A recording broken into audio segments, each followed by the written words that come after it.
ತಾನೊಂದು ಬಗೆದರೆ ಮಾನವ, ಬೇರೊಂದು ಬಗೆಯುವುದು ದೈವ ಅಂತನೋ ಹಾಗೆ ಮನುಷ್ಯ ಅಂದ್ಕೊಂಡಿದ್ದೆಲ್ಲ ನಡೆಯೋ ಹಾಗಿದ್ದಿದ್ರೆ ನಾವು ಆ ದೇವ್ರನ್ನ ಪೂಜೆನೂ ಮಾಡ್ತಾ ಇರಲಿಲ್ಲ, ಪುನಸ್ಕಾರನೂ ಮಾಡ್ತಾ ಇರಲಿಲ್ಲ. ಹಾಗೆ ನಾವು ಅಂದ್ಕೊಂಡಿದ್ದೆಲ್ಲ ನಡೀತಾ ಹೋಗಿದ್ದರೆ ಮನುಷ್ಯನ ಹಿಡಿಯೋಕೆ ಆಗ್ತಿರ್ಲಿಲ್ಲ. ಅದಕ್ಕೆ ಆ ದೇವರು ಪ್ರತಿಯೊಬ್ಬ ಮನುಷ್ಯನಿಗೂ ಕಡಿವಾಣ ಅಂತ ಹಾಕಿ ಇಟ್ಟಿದ್ದಾನೆ. ನಾವು ಅಂದ್ಕೊಂಡಿದ್ದು ಯಾವುದು ಕೂಡ ನಡೆಯೋದೇ ಇಲ್ಲ. Hi dears, welcome back, welcome to Suji's lifestyle. ಹೇಗಿದ್ದೀರಾ? ನೀವೆಲ್ಲರೂ ಚೆನ್ನಾಗಿದ್ದೀರಾ ಅಂತ ಅನ್ನೋದು ನನ್ನ ಭಾವನೆ. ಇದನ್ನು ಯಾಕೆ ನಾನು ಸ್ಟಾರ್ಟಿಂಗಲ್ಲಿ ಹೇಳಿದೆ ಅಂದರೆ, ಇತ್ತೀಚೆಗೆ ಕೆಲವು ಘಟನೆಗಳು ಇದೇ ರೀತಿ ನಡೀತಾ ಇದೆ. ಆ ಘಟನೆಗಳಿಗೆ ಆಧಾರವಾಗಿ ಈ ಮಾತು ಇವತ್ತು ನಿಮ್ಮ ಜೊತೆಗೆ ಹೇಳಬೇಕು ಅಂತ ಅನ್ನಿಸ್ತು. ಇವತ್ತು ಬೆಳಗ್ಗೆನೆ ಬೇಗ ಬೇಗ ಕೆಲಸ ಎಲ್ಲ ಮುಗಿಸಿ, ಅಡುಗೆ ಮನೆ ಕ್ಲೀನಿಂಗ್ ಕೆಲಸ ಮುಗಿಸಿ, ಅಡುಗೆ ತಿಂಡಿ ಎರಡೂ ಕೂಡ ಮುಗಿಸಿ, ಪೂಜೆ ಮಾಡಿ ಕೆಳಗಡೆಗೆ ಹೋಗ್ತಾ ಇದ್ದೀನಿ. ಇವತ್ತು ಸ್ವಲ್ಪ ಪ್ರೊಡಕ್ಷನ್ ವರ್ಕ್ ಜಾಸ್ತಿ ಇದೆ. ಕೆಲವೆರಡು ಫಂಕ್ಷನ್ಗೆ, ಅಂದರೆ ಒಂದು ಮೆಚೂರ್ಡ್ ಫಂಕ್ಷನ್ಗೆ, ಒಂದು ಸೀಮಂತಕ್ಕೆ, ಎರಡಕ್ಕೂ ಕೂಡ ಕೆಲವು ಸ್ನ್ಯಾಕ್ಸ್ ಆರ್ಡರ್ಸ್ ಇತ್ತು. ಅಲ್ಲಿ ಪ್ರಿಪ್ರೇಷನ್ಗೆ ಹೋಗೋದಕ್ಕೆ ಮುಂಚೆ ಫಸ್ಟ್ ಮನೆ ಕೆಲಸ ಮುಗಿಸ್ಕೊಂಡ ನಂತರ ಕೆಳಗಡೆ ಹೋಗ್ತೀನಿ. ನನಗಿದೊಂದು ಅನುಕೂಲ ಆಗಿರೋದೇನೆಂದರೆ, ಕೆಳಗಡೆ ನಾನು ಫ್ಯಾಕ್ಟ್ರಿ ಅಂತ ಮಾಡ್ಕೊಂಡಿರೋದು ನಂಗೆ ತುಂಬ ಹೆಲ್ಪ್ ಆಯಿತು. ನೈಟಿ ಹಾಕ್ಕೊಂಡು ಮಾಡ್ತಿದ್ದೀನಿ ಅಂತ ಅನ್ಕೋಬೇಡಿ, ಯಾಕಂದರೆ ಅಷ್ಟು ಸೆಕೆ ಇರುತ್ತೆ. ಸ್ಟವ್ ಮುಂದೆ ಕೆಲಸ ಮಾಡಬೇಕಾದ್ರೆ ಯಾವುದು ನಮ್ಗೆ ಕಂಫರ್ಟಬಲ್ ಇರುತ್ತೋ ಅದನ್ನು ಹಾಕ್ಕೊಂಡು ಮಾಡೋದಷ್ಟೇ. ಸೊ ವಿಡಿಯೋಗೋಸ್ಕರ ನಾನು ಮೇಕಪ್ ಮಾಡಿಕೊಂಡು ಬಟ್ಟೆ ಹಾಕ್ಕೊಂಡು ನಾನು ಮಾಡೋಕ್ಕೋಗಲ್ಲ. ನನಗೆ ಯಾವುದು ಕಂಫರ್ಟಬಲ್ ಅನಿಸುತ್ತೆ ಅದನ್ನು ಹಾಕ್ಕೊಂಡು ವಿಡಿಯೋ ಶೂಟ್ ಕೂಡ ಹಾಗೆ ಮಾಡ್ತಿರ್ತೀನಿ. ಮೇಲ್ಗಡೆ ಪೂಜೆ ಕೆಲಸ ಎಲ್ಲ ಮುಗಿಸ್ಕೊಂಡ ನಂತರ ಮತ್ತೆ ಕೆಳಗಡೆ ಬಂದಮೇಲೆ ಇಲ್ಲೂ ಕೂಡ ಒಂದ್ಸತಿ ಕ್ಲೀನಿಂಗ್ ಎಲ್ಲ ಆದಮೇಲೆ ಪೂಜೆ ಮಾಡ್ತೀನಿ. ಅಂದರೆ ಬರೀ ಕಡ್ಡಿ ಮಾತ್ರ ಹಚ್ತೀನಿ ಅಷ್ಟೇ, ಯಾಕಂದರೆ ದೀಪ ಹಚ್ಚೋ ಅಷ್ಟರಲ್ಲಿ ಪ್ಲೇಸ್ ಇಲ್ಲ. ಹಾಗೆ ಎಲ್ಲ ಒಂದ್ಸತಿ ಅರೇಂಜ್ ಮಾಡಿ ಇಟ್ಬಿಟ್ಟು ಪೂಜೆ ಮುಗಿಸಿದ ನಂತರ ನಾನು ಇವತ್ತು ಪ್ರೊಡಕ್ಷನ್ ವರ್ಕ್ ಸ್ಟಾರ್ಟ್ ಮಾಡಿದ್ದೀನಿ. ರೀಸೆಂಟಾಗಿ ಹೇಳಿದ್ದೆ ಇಬ್ಬರನ್ನ ಹೊಸದಾಗಿ ಕೆಲಸಕ್ಕೆ ತೊಗೊಂಡಿದ್ದೀನಿ ಅಂತ, ಆದರೆ ಅವರು ರಜಾ ಹಾಕಿರೋ ಕಾರಣ ಇವತ್ತು ಒಬ್ಬಳೇ ಪೂರ್ತಿಯಾಗಿ ಕೆಲಸನ ಮಾಡಬೇಕು. ತುಂಬ ರಿಸ್ಕ್ ಇದೆ ಈ ಸೆಕೆನಲ್ಲಿ ಸ್ಟವ್ ಮುಂದೆ ಮಾಡೋದು. ತುಂಬ ಪ್ಲ್ಯಾಂಡ್ ಆಗಿ ಬರ್ತೀನಿ. ಇವತ್ತೇನಾದ್ರು ಪ್ರೊಡಕ್ಷನ್ ವರ್ಕ್ ಜಾಸ್ತಿ ಇದೆ ಅಂದರೆ ಮೆಂಟಲಿ ಫಿಸಿಕಲಿ ನನ್ನನ್ನು ನಾನು ಫಸ್ಟ್ ಪ್ರಿಪೇರ್ ಮಾಡ್ಕೋತೀನಿ. ಇವತ್ತೇನಾದ್ರು ಒಂದು ಸ್ವಲ್ಪ ಹೊಟ್ಟೆಗೆ ತೊಗೊಂಡು, ಅಂದರೆ ಗಂಜಿ ಇರ್ಬೋದು, ಊಟ ತಿಂಡಿ ಏನಾದರೂ ಒಂದು ಮಾಡ್ಕೊಂಡು ನಂತರ ಕೆಳಗಡೆ ಬರ್ತೀನಿ. ಹಾಗೆ ಮಧ್ಯಾಹ್ನಕ್ಕೂ ರೆಡಿ ಮಾಡಿ ಇಟ್ಬಿಟ್ಟು ಬಂದಿರ್ತೀನಿ. ಇದು ಸ್ಪ್ರೌಟೆಡ್ ರಾಗಿ ಮಾಟಿಗೋಸ್ಕರ ಮೊಳಕೆ ಬರ್ಸಿರೋಂಥ ರಾಗಿ. ಇದ್ರ ಪ್ರೊಸೀಜರ್ ಸ್ವಲ್ಪ ದೊಡ್ಡದು, 3 ದಿನ 4 ದಿನ ಟೈಮ್ ಹಿಡಿಯುತ್ತೆ. ಒಣಗ್ಸೋದಕ್ಕೆ ನಾನು ಒಂದು ದಿನ ಬಿಸಿಲಲ್ಲಿ ಹಾಕಿಟ್ಟಿದ್ದೆ, ಇನ್ನೊಂದು ದಿನ ಪೂರ್ತಿ ಮನೆ ಒಳಗಡೆ ಒಣಗಿಸ್ತಾ ಇದ್ದೀನಿ. ಇದನ್ನು ಎಸ್ಪೆಷಲಿ ಮಕ್ಕಳಿಗೆ ಅಂತಲೇ ಕೊಡೋದಕ್ಕೆ ಅಂತ ಮಾಡೋದ್ರಿಂದ ಆದಷ್ಟು ಸ್ವಲ್ಪ ಧೂಳೆಲ್ಲ ಆಗದಲ್ಲೇ ಇರೋಗೆ ನೀಟಾಗಿ ಒಳಗಡೆ ಒಣಗಿಸಿ ನಂತರ ಹುರಿದು ನಂತರ ಪೌಡ್ರ್ ಮಾಡಿ ಪ್ಯಾಕ್ ಮಾಡಿ ಕೊಡ್ತೀನಿ. ಹಾಗೆ ನನ್ನ ಒಂದು ಬಾಡಿ ಏನಿದೆ ಇತ್ತೀಚೆಗೆ ತುಂಬ ಬದಲಾವಣೆಗಳಾಗ್ತಿದೆ. ಮೆನೋಪಾಸ್ ಟೈಮ್ ಇರ್ಬೋದು, ಅಥವಾ ನಮ್ಮ ಮೆಂಟಲಿ ಫಿಸಿಕಲಿ ಆಗುವಂಥ ಸ್ಟ್ರೆಸ್ಸಿಂದ ಇರ್ಬೋದು, ಸಾಕಷ್ಟು ನನಗೆ ಸೈಡ್ ಎಫೆಕ್ಟ್ಸ್ ಆಗ್ತಿದೆ. ಮುಖದಲ್ಲೆಲ್ಲ ಸುಮಾರು ಪಿಂಪಲ್ ಇದೆ, ಹೇರ್ ಫಾಲ್ ಆಗ್ತಿದೆ, ಹೆವಿ ವೆಯ್ಟ್ ಗೇನ್ ಆಗಿದೆ. ಹಾಗಂತ ನಾನು ಯಾವುದನ್ನು ಕೂಡ ಗಮನದಲ್ಲಿ ಇಟ್ಕೊಂಡು ಕೆಲಸ ನಿಲ್ಸಕ್ಕೆ ಹೋಗಿಲ್ಲ. ಕೆಲಸ ಅದ್ರ ಪಾಡಿಗೆ ಅದು ನಡ್ಕೊಂಡು ಹೋಗ್ತಿದೆ. ಒಂದ್ಸತಿ ನಮ್ಗೆ ಆಗಿಲ್ಲ ಅಂತ ಮೂಲೆಯಲ್ಲಿ ಕೂತ್ರೆ ಮತ್ತೆ ನಾವು ಎದ್ದು ಹೋಗಿ ಕೆಲಸ ಮಾಡೋಷ್ಟದಕ್ಕೆ ಸಾಕಷ್ಟು ನಮಗೆ ಎನರ್ಜಿ ಬೇಕಾಗುತ್ತೆ. ಹಾಗೋಸ್ಕರ ನಾನು ಯಾವುದನ್ನು ಗಮನ ಕೊಡದೆ ಕೆಲಸ ಮಾಡ್ತಾ ಹೋಗ್ತೀನಿ. At the end of the day ಸಂಜೆ ಅಷ್ಟರಲ್ಲಿ ತುಂಬ ಟಯರ್ಡ್ ಆಗುತ್ತೆ. ಇವತ್ತು ತಂಬಿಟ್ಟು, ರವೆ ಉಂಡೆ ಮತ್ತು ಎಳ್ಳುಂಡೆ, ಹಾಗೆ ಕರ್ಜಿಕಾಯಿ, ಚಕ್ಲಿ, ನಿಪ್ಪಟ್ಟು ಇದಿಷ್ಟು ಕೂಡ ಆರ್ಡರ್ ಇತ್ತು. ಹಾಗೆ ಮಸಾಲೆ ಪ್ರಿಪ್ರೇಷನ್ ಒಂದಿನ ಇದ್ದರೆ ಇನ್ನೊಂದು ದಿನ ಸ್ನ್ಯಾಕ್ಸ್ ಪ್ರಿಪ್ರೇಷನ್ ಇರುತ್ತೆ. ಹೀಗೆ ಪ್ರತಿದಿನ ಕೆಲಸ ಅಂತೂ ಇದ್ದೇ ಇರುತ್ತೆ. ಸೊ ನಾನಾಗಲೇ ಹೇಳ್ದಂಗೆ ಇತ್ತೀಚೆಗೆ ನನ್ನ ಜೀವನದಲ್ಲಿ ಸಾಕಷ್ಟು ಬದಲಾವಣೆಗಳಾಗ್ತಿದೆ. ಹಾಗೆ ಕೆಲವು ಅನಿವಾರ್ಯ ಕಾರಣಗಳಿಂದ ಕೆಲವು ನಿರ್ಧಾರಗಳನ್ನು ನಾನು ತಗೋಬೇಕಾಗಿರೋವಂಥ ಸಂದರ್ಭಗಳು ಬಂದಿದೆ. ಹೇಳ್ತೀನಿ ಮುಂದೆ ಹೋಗ್ತಾ.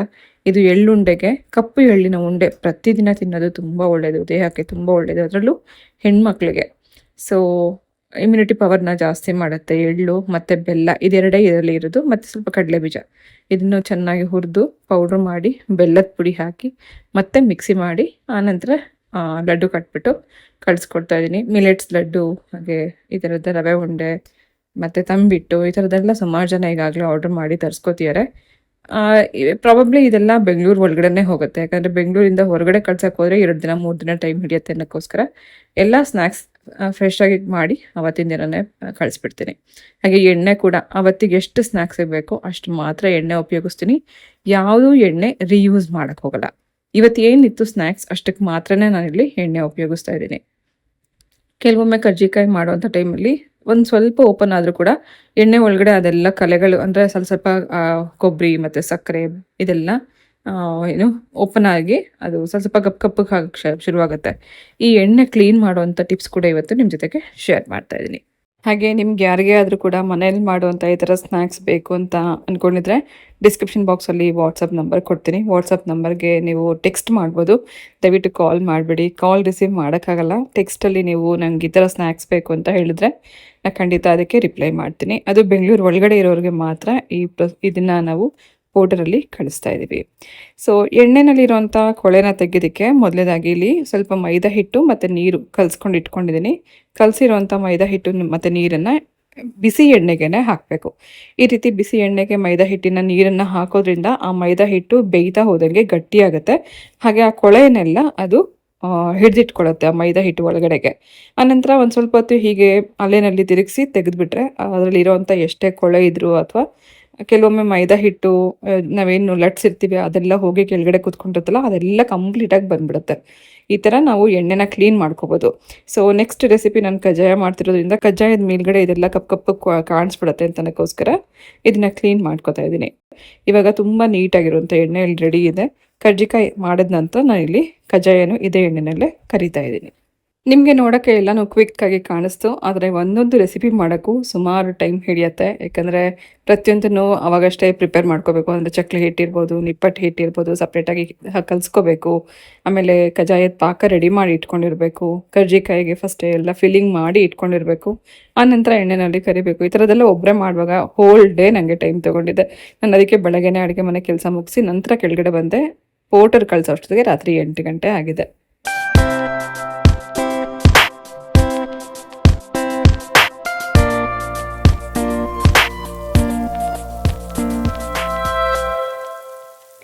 ನಮ್ಮನೇಲಿ ಏನಾದ್ರು ಒಂದು ಎಂಟರ್ಟೈನ್ಮೆಂಟ್ ಅಂತ ನನಗೆ ಸಿಗುತ್ತೆ ಅಂತಂದರೆ ಅದು ಮಫಿನ್ ಜೊತೆ ಇದ್ದಾಗ ಮಾತ್ರ. ಯಾಕಂದರೆ ಅವನು ಅಷ್ಟು ಕ್ಯೂಟಾಗಿ ಆಟ ಆಡ್ಕೊಂಡಿರ್ತಾನೆ. ಅವನ ಜೊತೆಗೆ ಟೈಮ್ ಸ್ಪೆಂಡ್ ಮಾಡೋಕ್ಕೆ ತುಂಬ ಇಷ್ಟ ಆಗುತ್ತೆ. ಇದು ನೆಕ್ಸ್ಟ್ ಡೇ ಬೆಳಗ್ಗೆ ವೆದರ್ ತುಂಬ ಕೂಲಾಗಿದೆ. ಬೆಳಗ್ಗೆ ಹೊತ್ತು ಮಾತ್ರ ಸ್ವಲ್ಪ ತಣ್ಣಗೆ ಚಿಲ್ಡ್ ಇರುತ್ತೆ. ಹಾಗೆ ಸೊಳ್ಳೆನೂ ಇರುತ್ತೆ ಬೆಳಗ್ಗೆ ಮತ್ತು ರಾತ್ರಿ. ಇನ್ನು ಸ್ವಲ್ಪ ಬಿಸಿಲು ಬಂತು ಅಂದರೆ ಸೆಕೆ ಜಾಸ್ತಿ ಆಗುತ್ತೆ. ಅಷ್ಟರಲ್ಲಿ ಅಡುಗೆ ಮನೆ ಕೆಲಸ ಮುಗಿಸ್ಕೋಬೇಕು. ಸೊ ಇವತ್ತು ಬೆಳಗ್ಗೆ ಬ್ರೇಕ್ಫಾಸ್ಟ್ಗೋಸ್ಕರ ಒಂದು ರೈಸ್ ರೆಸಿಪಿ ಮಾಡ್ತಾಯಿದ್ದೀನಿ. ಈರುಳ್ಳಿ, ಮೆಣಸಿನ್ಕಾಯಿ, ಟೊಮೆಟೊ ಎಲ್ಲ ಕಟ್ ಮಾಡಿ ಇಟ್ಕೊಂಡು ನಂತರ ಒಗ್ಗರಣೆ ಮಾಡ್ಕೊಳ್ಳೋಣ. ಒಗ್ಗರಣೆಯಲ್ಲಿ ಒಂದು ಸ್ವಲ್ಪ ಎಣ್ಣೆ ಹಾಕಿ ಎಣ್ಣೆಯಲ್ಲಿ ಸಾಸಿವೆ, ಜೀರಿಗೆ ಹಾಗೆ ಉದ್ದಿನಬೇಳೆ ಹಾಕಿ ಫ್ರೈ ಮಾಡ್ಕೋಬೇಕು. ಸ್ವಲ್ಪ ಇದು ಕೆಂಪಗಾದ ನಂತರ ಇದ್ರ ಜೊತೆಗೆ ಮೆಣಸಿನ್ಕಾಯಿ, ಕರಿಬೇವು ಹಾಗೆ ಜಜ್ಜಿರುವಂಥ ಬೆಳ್ಳುಳ್ಳಿ ಹಾಕಿ ಫ್ರೈ ಮಾಡ್ಕೋಬೇಕು. ಇದು ಸ್ವಲ್ಪ ಹುರ್ಕೊಂಡ ನಂತರ ಕಟ್ ಮಾಡಿ ಇಟ್ಕೊಂಡಿರೋಂಥ ಈರುಳ್ಳಿ ಹಾಕಿ ಈರುಳ್ಳಿ ಲೈಟಾಗಿ ಟ್ರಾನ್ಸ್ಪರೆಂಟ್ ಆಗೋವರೆಗೂ ಹುರ್ಕೋಬೇಕು. ಇದಾದ ನಂತರ ಸ್ವಲ್ಪ ಅರಿಶಿನ, ಒಂದು ಸ್ವಲ್ಪ ಜೀರಿಗೆ ಪುಡಿ, ರುಚಿಗೆ ಬೇಕಾಗುವಷ್ಟು ಉಪ್ಪು ಹಾಕಿ 1 ನಿಮಿಷ ಮಿಕ್ಸ್ ಮಾಡ್ಕೊಂಡ ನಂತರ ಕಟ್ ಮಾಡಿ ಇಟ್ಕೊಂಡಿರೋವಂಥ ಟೊಮೆಟೊ ಹಾಕೋಣ. ಇದು ಹುಳಿ ಟೊಮೆಟೊ ಅಲ್ಲ, ಫಾರ್ಮ್ ಟೊಮೆಟೊ ಅಥವಾ ಏನು ಹೇಳ್ತೀರಾ ಹೈಬ್ರಿಡ್ ಟೊಮೆಟೊ ಅಂತ ಇರುತ್ತಲ್ಲ ಅದನ್ನು ಹಾಕ್ಕೊಂಡ್ರೆ ಗೊಜ್ಜು ಟೇಸ್ಟ್ ತುಂಬ ಚೆನ್ನಾಗಿರುತ್ತೆ. ಹುಳಿ ಟೊಮೆಟೊ ಹಾಕಿದ್ರೆ ಸ್ವಲ್ಪ ನೀರು ಬಿಟ್ಟಂಗೆ ಆಗುತ್ತೆ. ಯಾಕಂದರೆ ಹುಳಿ ಟೊಮೆಟೊ ಪಲ್ಪ್ ಕಮ್ಮಿ ಇರುತ್ತಲ್ಲ ಹಾಗಾಗಿ. ಸೊ ಆದಷ್ಟು ಇದಕ್ಕೆ ಏನು ಹೇಳ್ತಾರೆ ಫಾರ್ಮ್ ಟೊಮೆಟೊ ಅಥವಾ ಹೈಬ್ರಿಡ್ ಟೊಮೆಟೊನೇ ಉಪಯೋಗಿಸ್ಕೋಬೇಕು. ಒಂದು 4 ಅಥವಾ 5 ಟೊಮೆಟೊ ಕಟ್ ಮಾಡಿ ಹಾಕಿ ಸ್ವಲ್ಪ ಹೊತ್ತು ಇದನ್ನು ಬೇಯಿಸ್ಕೊಳ್ಳೋಣ. ಮುಚ್ಚಿಟ್ಟು ಬೇಯಿಸ್ಕೊಂಡ್ರೆ ಸ್ವಲ್ಪ ಬೇಗ ಬೇಯುತ್ತೆ. 1-2 ನಿಮಿಷ ಬೇಯಿಸ್ಕೊಂಡ ನಂತರ ಇದಕ್ಕೆ ಸಾಂಬಾರು ಪುಡಿ ಹಾಕ್ತಾಯಿದ್ದೀನಿ. ಸಾಂಬಾರು ಪುಡಿ ಹಾಕೋದ್ರಿಂದನೇ ಈ ಗೊಜ್ಜಿಗೆ ಒಂದು ಒಳ್ಳೆ ಟೇಸ್ಟ್ ಕೊಡುತ್ತೆ. ಬೇಕಿದ್ರೆ ನೀವು ಒಂದು ಸ್ವಲ್ಪ ಚಕ್ಕೆ ಲವಂಗ ಕೂಡ ಪೌಡ್ರ್ ಮಾಡಿ ಅಂದರೆ ಕ್ರಷ್ ಮಾಡಿ ಹಾಕ್ಕೋಬೋದು. ಸೊ ಇವಾಗ ಸದ್ಯಕ್ಕೆ ನನಗೆ ಚಕ್ಕೆ ಲವಂಗ ಹಾಕೋಷ್ಟು ಟೈಮ್ ಇರಲಿಲ್ಲ. ಯಾಕಂದರೆ ಸಾಂಬಾರು ಪುಡಿ ಹಾಕೋದ್ರಿಂದನೇ ಒಂದು ಒಳ್ಳೆ ಟೇಸ್ಟ್ ಕೊಡುತ್ತೆ. ಇಷ್ಟನ್ನು ಹಾಕಿ ಮಿಕ್ಸ್ ಮಾಡಿ ಬೇಕಿದ್ರೆ ನೀವು ಇದಕ್ಕೆ ಕಾಯಿ ತುರಿ ಕೂಡ ಹಾಕಿ ಅನ್ನಕ್ಕೆ ಕಲಿಸ್ಕೊಂಡು ತಿನ್ಬೋದು. ತುಂಬ ಚೆನ್ನಾಗಿರುತ್ತೆ. ಡಿಫ್ರೆಂಟ್ ಆಗಿರುವಂಥ ಒಂದು ರೆಸಿಪಿ ಏನಾದ್ರು ಟ್ರೈ ಮಾಡಬೇಕು ಅಂತ ಅಂದ್ಕೊಂಡಿದ್ರೆ, ಎಸ್ಪೆಷಲಿ ರೈಸ್ ಇಷ್ಟ ಆಗುವಂಥವ್ರಿಗೆ ಈ ಥರದ ಗೊಜ್ಜು ಅನ್ನ ಜೊತೆಗೆ ತುಂಬ ಚೆನ್ನಾಗಿರುತ್ತೆ. ಮಾಡಿ ಇಟ್ಕೊಂಡು ಬೇಕಾದ್ರೆ ಒಂದಿನ ಇಟ್ಕೊಂಡು ಕೂಡ ತಿನ್ಬೋದು. ಡಬ್ಬಿಗೆ ಹಾಕ್ಕೊಡೋಕ್ಕಾಗಲಿ ಅಥವಾ ದಿಢೀರಾಗಿ ಅನ್ನ ಒಂದಿದೆ ಏನಾದ್ರು ಗೊಜ್ಜಿದ್ರೆ ಚೆನ್ನಾಗಿರ್ತಿತ್ತು ಅಂದರೆ ಫ್ರಿಡ್ಜಲ್ಲಿ ಇಟ್ಕೊಂಡು ನೀವು ಒಂದು 4 ದಿನ ಇಟ್ಕೊಂಡು ಅನ್ನಕ್ಕೆ ಬೇಕಂದಾಗೆಲ್ಲ ನೀವು ಇದನ್ನು ಕಲಿಸ್ಕೊಂಡು ತಿನ್ಬೋದು. ಇವಾಗೆಲ್ಲ ಟೊಮೆಟೊ ರೇಟ್ ಕಮ್ಮಿ ಇದೆಯಲ್ಲ, ಸ್ವಲ್ಪ ಜಾಸ್ತಿ ಗೊಜ್ಜು ಮಾಡಿ ಇಟ್ಕೊಂಡು ಕೂಡ ತುಂಬ ಚೆನ್ನಾಗಿರುತ್ತೆ. ಬಿಸಿ ಅನ್ನಕ್ಕೆ ಇದನ್ನು ಕಲಿಸ್ಕೊಂಡು ತಿನ್ಬೋದು. ನನ್ನ ರೆಸಿಪಿ ಇಷ್ಟಪಡುವಂಥ ಪ್ರತಿಯೊಬ್ಬರಿಗೂ ನಾನು ರಿಕ್ವೆಸ್ಟ್ ಮಾಡ್ಕೊಳ್ಳೋದು ಇಷ್ಟೇ, ನಾನು ಕುಕಿಂಗ್ ಚಾನಲ್ನ ಫಾಲೋ ಮಾಡಿ ಅಲ್ಲಿ ಪ್ರತಿದಿನ ಒಂದೊಂದು ರೆಸಿಪಿ ನಾನಲ್ಲಿ ಹಾಕ್ತಾಯಿದ್ದೀನಿ. ಈಗ ಈ ಬೇಸಿಗೆಗೆ ಹೇಳಿ ಮಾಡಿಸಿದಂಥ ಒಂದು ಡ್ರಿಂಕ್, ಅದು ಹೆಸರುಬೇಳೆ ಸಬ್ಬಕ್ಕಿ ಪಾಯಸ ಮಾಡಿದ್ದೆ, ತುಂಬ ಚೆನ್ನಾಗಿತ್ತು.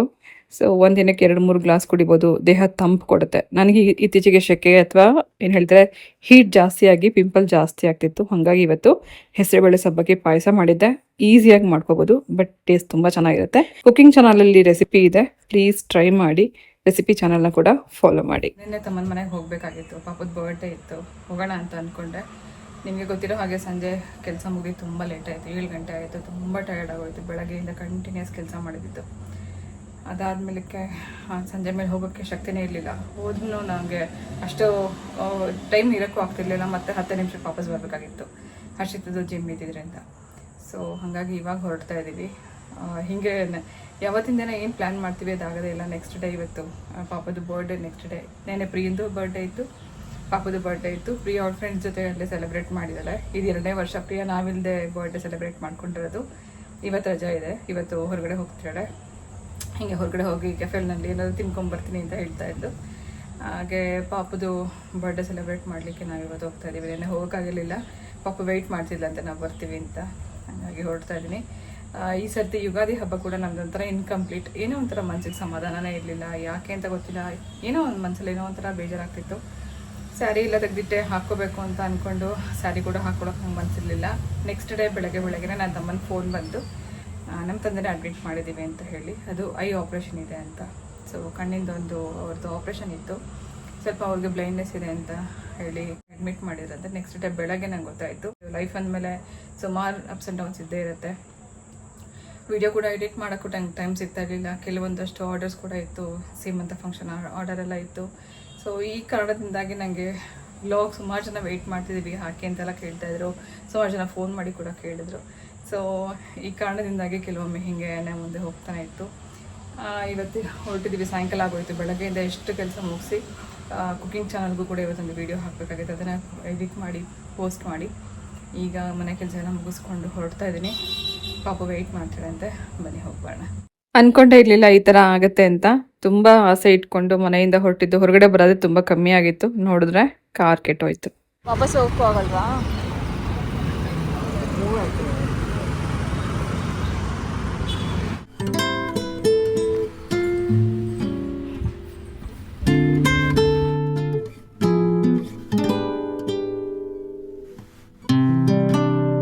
ಥ್ಯಾಂಕ್ ಗಾಡ್ ಮನೆವರೆಗೂ ವಾಪಸ್ ಬಂದ್ವಿ.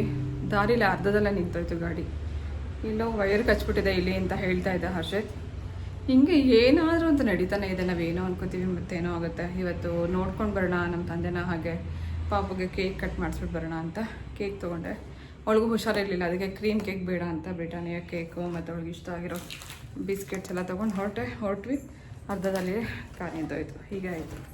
ಸೊ ಅದೇ ಅಂದ್ಕೊಳ್ಳೋದೇ ಒಂದು, ಅದಾಗದೇ ಒಂದು, ಏನಾದರೂ ಒಂದು ಹಿಂಗೆ ಎಡವಟ್ಟು ನಡೀತಾನೆ ಇದೆ. ಫಸ್ಟ್ ಟೈಮ್ ನಾವು ಕಾರ್ ತಗೊಂಡ ಮೇಲೆ ಇದೆ ಫಸ್ಟ್ ಟೈಮ್ ರಿಪೇರಿಗೆ ಬಂದಿದೆ. ಈ ಥರ ಯಾವತ್ತೂ ಆಗಿಲ್ಲ, ಎಲ್ಲೂ ಗಾಡಿ ನಿಂತಿರಲಿಲ್ಲ. ಬಟ್ ಅನ್ಫಾರ್ಚುನೇಟ್ಲಿ ನಾವೆಲ್ಲೂ ಮಧ್ಯದಲ್ಲಿ ನಿಲ್ಲಲಿಲ್ಲ. ವಾಪಸ್ ಮನೆಗೆ ಬಂತು. ಅದು ಮನೆಗೆ ಬರೋಕ್ಕಾಗುತ್ತಾ ಇಲ್ವೋ ಅಂತ ಅಂದ್ಕೊಂಡು ಹೋದ್ವಿ. ಥ್ಯಾಂಕ್ ಗಾಡ್ ಮನೆಯವ್ರಿಗೂ ಬಂದಿದೆ. ಈಗ ರಿಪೇರಿಗೆ ಕರೆಸಿ ರಿಪೇರಿ ಮಾಡಿಸ್ಬೇಕು. ಇದನ್ನು ನೋಡಬೇಕು. ವೈರ್ ಕಟ್ ಆಗಿರುತ್ತಲ್ಲ. ಹರ್ಷಿತ್ ಮೀಟಿಂಗ್ ಇತ್ತು, ಅದಕ್ಕೆ ವಾಪಸ್ ಬಂದ್ಬಿಟ್ವಿ.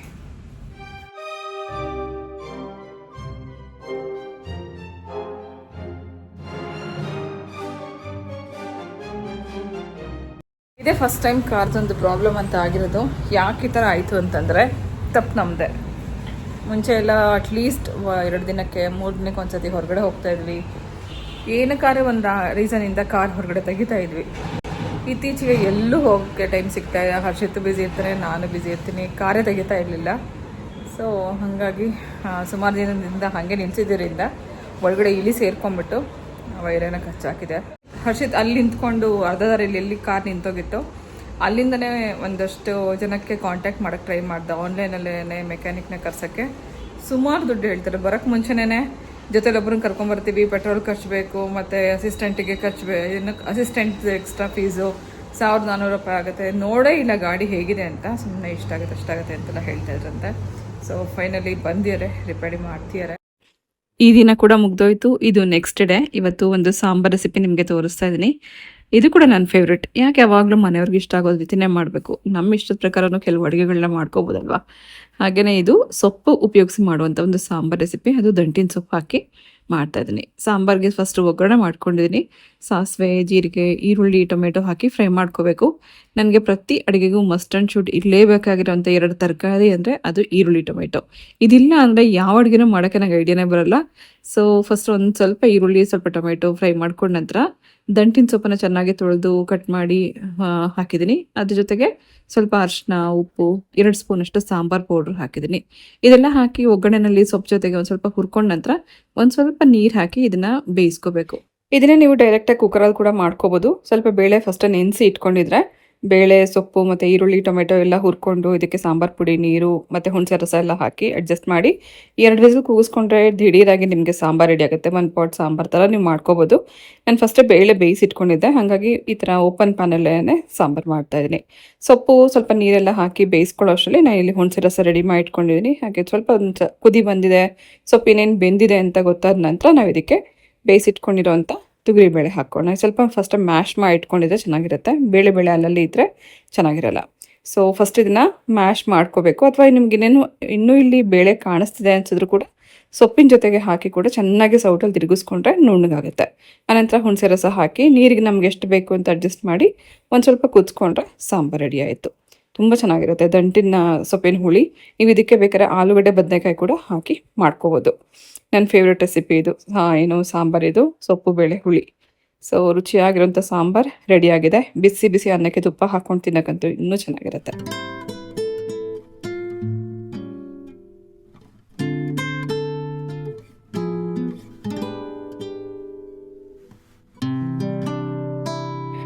ಇದು ನೆಕ್ಸ್ಟ್ ಡೇ. ಇವತ್ತು 2 ವೀಲರಲ್ಲಿ ಹೋಗ್ತಿದ್ದೀವಿ, ಯಾಕಂದರೆ ಕಾರ್ ರಿಪೇರಿ ಆಗಲಿಲ್ಲ. ಅದು ಗ್ಯಾರೇಜ್ಗೆ ತೊಗೊಂಡು ಹೋಗಬೇಕು, ಅಂದರೆ ಗ್ಯಾರೇಜ್ಗೆ ತೊಗೊಂಡು ಬರಬೇಕು ಅಂತ ಹೇಳಿದ್ದಾರೆ. ಹಾಗಾಗಿ ನಿನ್ನೆ ಪಾಪು ಬೇಜಾರು ಮಾಡ್ಕೊಂಡಿದ್ಲು ಅಂತ ಹೇಳಿ ಇವತ್ತು ಹರ್ಷಿತ್ ಜೊತೆಗೆ ನಾನು ಗಾಡಿನಲ್ಲಿ ನನ್ನ ತಮ್ಮನ ಮನೆಗೆ ಹೋಗಿದ್ದೀನಿ ಪಾಪು ಬರ್ಡೇ ಸೆಲೆಬ್ರೇಟ್ ಮಾಡಲಿಕ್ಕೆ.